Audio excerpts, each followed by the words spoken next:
¿Cómo os divertíais? ¿Ibais al cine, al teatro? Bueno, pues sí, aquí había... No salíamos del pueblo, pero había un teatro muy bonito, antiguo, y hacían teatro y cine. Y ya de más mayores ya empezamos a salir a los pueblos de alrededor, Valencia y tal.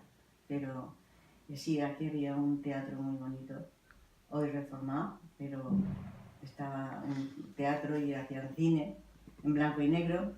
Después hubieron otros cines que desaparecieron y nos divertíamos, pues, ¿cómo hace la juventud? Pues en la calle, grupos en la calle de charreras y nada más. No éramos, se salía muy poquito a Valencia, la gente iba en aquella época muy poquito a Valencia. ¿Cómo era la huerta? ¿Hasta dónde llegaba y qué se cultivaba? Pues la huerta era muy amplia, cogía mucho terreno, pero más había cerca del río, a las orillas del río, cerca del río, donde la riada se llevó muchos campos, no eran muy grandes, pero se llevó muchos campos la riada y además se llevó el puente romano que lo destrozó. Se cultivaba más que nada pues cebollas que se exportaban, naranja que se exportaba y aquí en Cuaro, más alrededores como la Albufera era el arroz,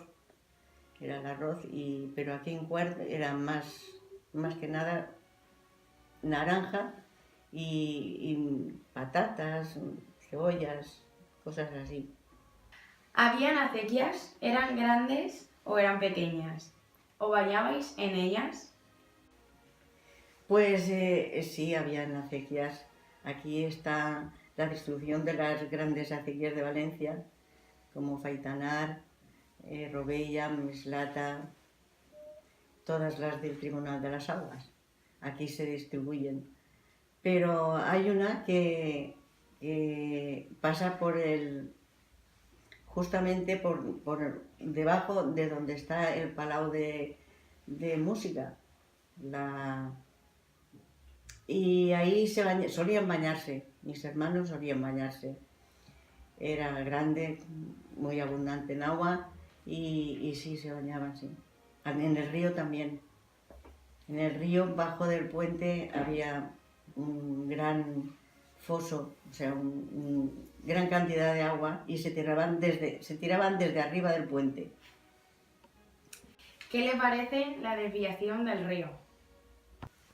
Pues fue un gran acierto, una gran obra que hicimos los valencianos, solo con el sello de 0,25 céntimos que hicieron como impuesto para las cartas y con ese dinero se construyó el gran desvío del río Turia para que no volviera a haber ninguna riada, cosa que no ha vuelto a ocurrir, aunque hayan venido fuertes aguas o mucha agua.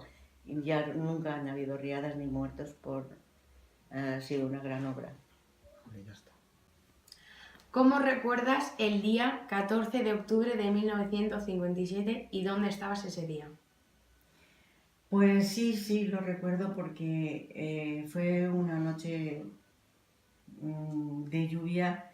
Yo estuve con dolor, jaqueca toda la noche lloviendo. Llovió, creo recordar, si no me equivoco, que hasta 700 litros por metro cuadrado en Cuart o en Valencia. Durante todo el día y toda la noche estuvo lloviendo. Y recuerdo a mi padre venir a las 6 de la mañana con el pan que venía del horno, que no había luz, se fue la luz o no había luz, y dijo la noticia: hay una gran riada, están diciendo por la radio que hay una gran riada en Valencia, que se lleva, y toda la gente del pueblo cuando se hizo de día fue a ver la riada, donde iban colchones, por allí pasaban árboles, pasaba de todo, de la gran riada que había, daba horror verla. llegaba hasta justo donde está lo de la música, El auditorio. el auditorio de la música. Hasta ahí llegó el agua. La amplitud del río. Antiguamente en Cuar había industria y nos han hablado sobre fábricas de cerámica y de ladrillo. ¿La Sí, recuerdan? Sí, exactamente. Bueno, había más. En Cuarte estaba el Cano, donde eran los astilleros del Cano, trabajaba muchísima gente del pueblo. Después estaba Refracta, que eran de ladrillos refractarios, que también trabajaba mucha gente del pueblo. Había fábricas de cerámica y había fábrica de una industria química que era el Turégano. Y sí, había industria, sí. Aparte de la tierra, de sacar producto de la tierra que exportaban, había también mucha gente con empresas que luego desaparecieron, iban desapareciendo y hoy no queda ninguna. ¿Trabajaban los hombres y las mujeres y los niños? Pues sí, cuando yo era jovencilla trabajaban todos. En casa hacía falta trabajar todos, era una época mala. Los niños estaba prohibido trabajar por ley hasta los 14 años, pero trabajaban antes de los 14. Porque la gente, en verdad, mucha era analfabeta y querían que los niños fueran a los colegios y que no fueran a trabajar antes de los 14 años. Después trabajaban las mujeres en el campo, ayudaban en el campo, sobre todo en encajar cebollas para el extranjero, para embarcar cebollas para el extranjero. Y nada más.